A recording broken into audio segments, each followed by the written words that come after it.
Hi, boys and girls. I'm about to read to you 25, but I'm going to give you a little treat of my neighbor, my coworker. Hey, say hi, Penelope. That's my little dog, Penelope. Well, actually, my daughter's little dog, so I guess my grand dog.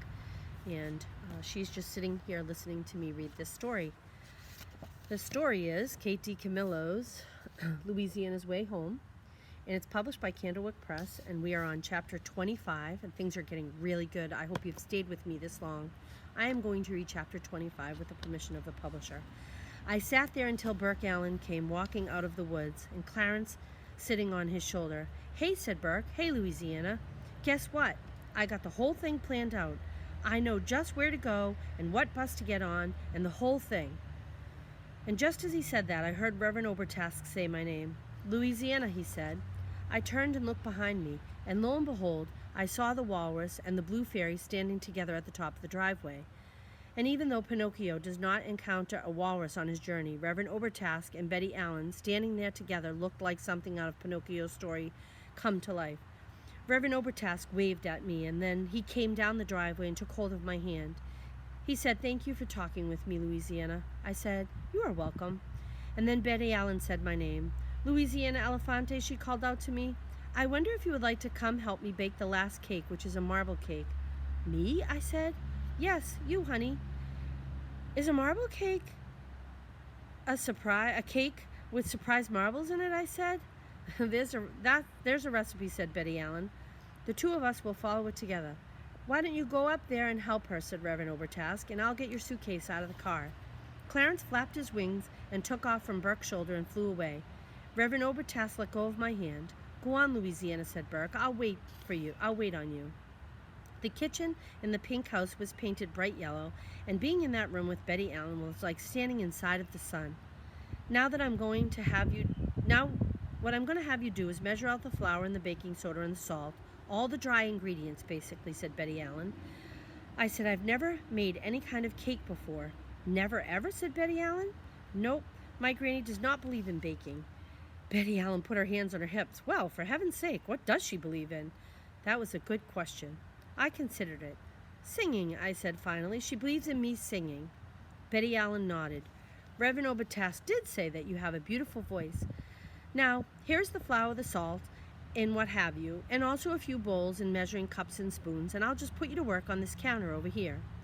I measured the flour and the salt and the baking powder, and the whole time Betty Allen was standing on the counter opposite me, humming under her breath. It was warm in the kitchen, and the yellow walls were so bright, and Betty Allen's humming was so musical that I started to think that maybe things weren't as tragic as they seemed. Betty Allen said, maybe when we have baked this cake, we'll take a big old piece of it to your granny at the good night sleep tight. That's not necessary at all, I said, very, very quickly. Your granny doesn't like cake, said Betty Allen. Her teeth hurt too much to eat, I said. It's very difficult to eat cake when you're toothless. The world in general becomes a difficult place without teeth. Oh, said Betty Allen, I see. She went back to humming. We put together everything in one big bowl, the wet ingredients and the dry ingredients, and mixed it all together with the electric mixer, and then poured half of it into a cake pan. There, said Betty Allen. Now we will add the cocoa and the rest of the batter and swirl it all around. That's the marbling part. Maybe you want to do that? She stood over me and she put her hands on my shoulders. Just pour it in there and swirl. I poured and I swirled. That's right, said Betty Allen. Make it as swirly as you want. When I was done, Betty Allen kept her hands on my shoulder and we both stared down at the cake. She said, Louisiana, can you trust me? You can trust me. You can tell me the truth. Is your granny gone? I didn't answer her. I couldn't answer her. I also couldn't keep myself from crying. And once I started crying, I couldn't stop. I just sat there in the yellow kitchen in the pink house and I cried and I cried. I cried because Granny was truly and forever gone, and somehow I knew she was not coming back. I cried because I was alone. I cried because the curse was not my curse. I cried the tears of sadness and despair and hope, and anger fell directly into the marble cake that had no marbles at all. Betty Allen said, "We would be happy to help you try and find your granny, honey, but you can stay with us for as long as you need to. You can have a home with us if that's what you want." It was such a simple sentence.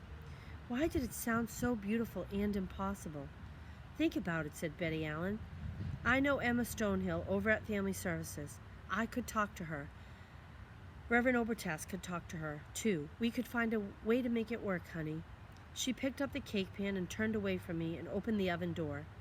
And when the marble cake was inside the oven and the door was closed, Betty Allen clapped her hands together as if she had just performed a magic trick. "Now," she said, "run out there and look for Burke. I know he's still waiting on you. And, honey, we would all love to have you stay here with us and be part of our family. That's your decision entirely." It was my decision entirely. I went outside and Burke was there. He looked at me, and my goodness, his eyes were bright. And it occurred to me that they were probably so bright because he had never had to ask himself who he was or where he belonged or who he wanted to be. He was Burke Allen, son of Burke Allen, who was the son of Burke Allen, and on, infinitely. "Do you still want to go to Florida?" said Burke. "I don't know," I told him. "I don't know what I want to do." He nodded. He whistled for Clarence, and then Burke said, "Come on, follow me." And that was chapter 25.